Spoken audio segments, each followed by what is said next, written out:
All right, so I want to talk to you guys about why you shouldn't change exercises often in your training routine.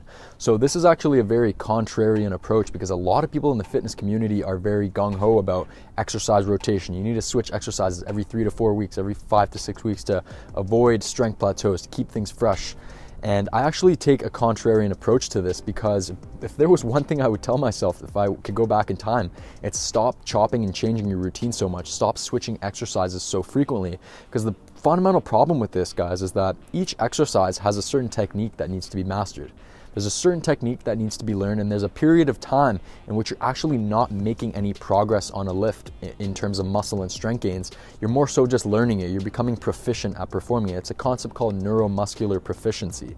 There's a period of time where you're actually just learning how to activate the right muscle fibers to actually train intensely on the exercise. So the fundamental problem with people changing their exercises so frequently, and I was guilty of this myself, is that by the time you actually learn the exercise and are actually training it productively, and each workout is productive, you're switching it again, you're rotating to. So I was in a constant state of learning new exercises and I wasn't actually extracting any stimulus out of the exercises that I was doing because I didn't give myself enough time to master the exercises and get really good at them and actually get to a point where each workout was a step forward. It was a productive workout. It was actually stimulating muscle growth in every workout.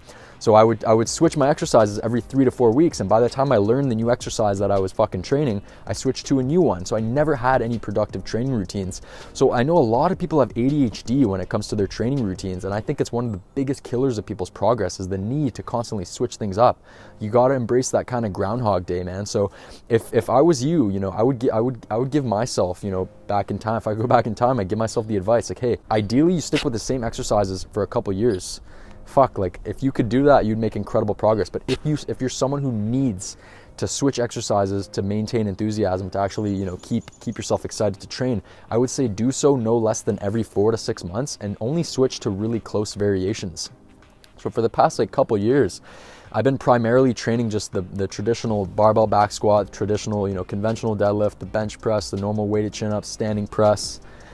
And really, though, that's been the time where I made the best progress. Recently, I switched over to a couple of different exercises, but I switched over to close variations. So for example, I've recently been working more on the Romanian deadlift than the conventional deadlift. And I've been kind of messing around with the trap bar deadlift instead of traditional squats. And I'm even realizing this at my advanced level that, hey, there's a period of time where you're really not making any fucking progress.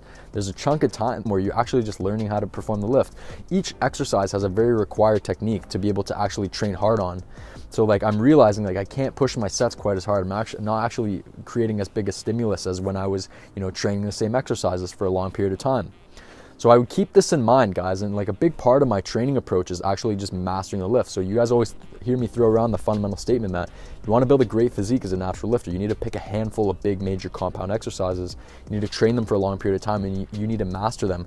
And this is where the mastery part of the equation comes into play. You need to stick with these exercises for a long period of time. If you're training the bench press for 3 weeks and you're switching over to the dumbbell press, it's you haven't really gotten any benefits out of the bench press. You haven't mastered it. You haven't gotten to the point where you're actually creating a proper stimulus. You haven't milked it dry of strength gains. You have to milk the lifts that you are doing dry of strength gains before you try and rotate them around. So I will admit, sometimes it can be helpful. If you've been plateaued on an exercise for a long period of time, it can help to actually switch to a close variation. But so many people haven't actually extracted any of the benefits. They haven't actually milked their training dry progress before they make that switch. So you have to really, really embrace the patience, embrace almost the boredom. And you shouldn't really view it as boredom, man, because fucking training is a gift, man. The ability for you to lift weights and train and improve your body is a fucking gift. So I try to remind myself of that whenever I get bored of exercise. I'm like, hey, this is a fucking gift, man. Be grateful that you're actually training in the first place. But truly, if you want to make the best progress, you have to neglect the advice of exercise rotation, rotating lifts every 3 to 4 weeks. It's not going to be conducive for the best rate of progress. So as I said, if you need to switch up training to maintain enthusiasm, to maintain sustainability, I'd say do so no less than every 4 to 6 months, and do so to variations that are very close. For example, you go from a flat bench press to an incline barbell bench press, right? You could go from a barbell back squat to a trap bar deadlift, a conventional deadlift to a Romanian deadlift. See, that's not going to be a big problem because you're rotating to a close variation. So the lift is already, it's already kind of cemented. The movement pattern is pretty much the same. If you're switching to you're chopping, changing routines, you're mixing up the order of the lifts that you're doing, you're not going to see the results you want to see, man. This is a problem I see in a lot of different guys, and I made this mistake myself, and it's a very common topic in the fitness industry, like exercise rotation. You got to rotate, you got to keep things moving, keep things fresh. But no, embrace the fucking Groundhog Day. Embrace doing the same shit for a long period of time, milking it dry, progress, getting really, really, really good at it. So this also comes back to the focus. This also comes back to, you know, spreading yourself too thin. You know, if your energy is spread out, it's diluted among so many different things, you're going in all different directions, but the direction that you need to actually go into. Just like anything in life, fitness has an element of focus. There's an element of focus where you have to focus on doing the same shit, getting really, really good at it. Because think about it, mastering a given lift, and I was talking about this in a video I made a long time ago, talking about minimalist training and why it works so well. It's that, let's say you're doing 3 different exercises, you have only so many adaptational reserves, right? So to try and progress on all 3 of the exercises, and if you're rotating them, you have to progress on even more exercises. You know, to do that is spreading yourself way too thin. You know, the net gains that you're going to make from just focusing on one exercise for a given muscle group, you're going to be moving so far in that one direction, into that one lift, instead of spreading yourself so thin across all different exercises and all the different rotations and all these variations that you're doing. Keep that in mind. We have limited adaptational reserves. If you save all your adaptation for just getting strong relentlessly at one lift, you know, you're going to make, at the end of the day, at the end of a few months, you're going to have progressed much further on that one lift than you did on all the different lifts. Keep that in mind, man. There's a strong element of focus, and this is a big part of my training philosophy. It's keeping things simple. It's keeping things very focused. So instead of going in all different directions, we're going in one direction that really, really matters. And that's why exercise rotation doesn't work that well, because you're diluting your focus. You're diluting your focus among so many different things, when really you could be putting your focus, you could be putting your energy into one lift. Obviously, we do more than one lift, but you get the point. For each different muscle group, it's basically just one lift. We put maximum focus, maximum attention into that lift, and we get really, really strong at it. As opposed to doing so many different exercises, we're spread too thin, and by the time you knew it, we're not very far in any direction. So that's why exercise rotation is not very important. It's in fact, it's quite detrimental, especially if you're a beginner. I say if you're a beginner, stick with the same exercises for fucking 2 to 3 years if you can.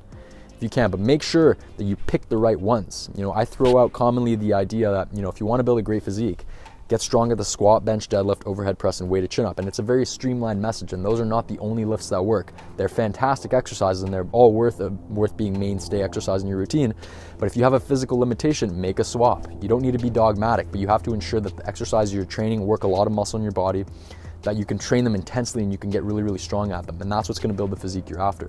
So focus on that. Focus on having those mainstay compound lifts in your routine. That's really the baseline. That's the cornerstone of everything I teach. I always talk about this. It's the bottom line of drug-free physique building. It's having those handful of big compound lifts. It's relentlessly getting stronger at them, mastering them in a medium rep range with good form. That's what's going to build the physique that you are going after. I promise you. And your focus is not going to be spread thin. You're going to be going far in that one direction of each of the exercises. You're getting really good at it, mastering it, getting really, really strong at it. And at the end of the day, you'll have put on a lot more muscle mass as a result. So one more thing that needs to be said is that while you shouldn't rotate your mainstay compound lifts, which is what I was talking about in this video, you need to rotate your isolation exercises. So your accessory exercises, those are actually very easy to accrue overuse injuries in, because they're single joint movements for the most part. And when you're using single joint movements that don't work a lot of muscle in the body, you know, the joint itself can get inflamed very easily. So you have to rotate your isolation exercises every 3 months, even 2 to 4 months. Especially if you're a beginner, you can get away with it a little bit more. As you become more advanced, it becomes more important to rotate the isolation work.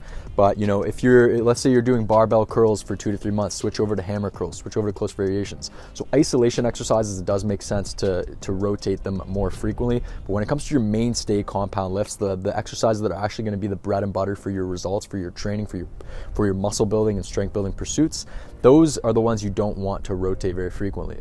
So if you guys enjoyed this video, make sure to drop a like and subscribe. Make sure to pick up my free 13-point natural muscle building checklist if you haven't already. It has everything you need to know about building your physique as a natural lifter. There's also a free workout program in there, and we'll talk soon.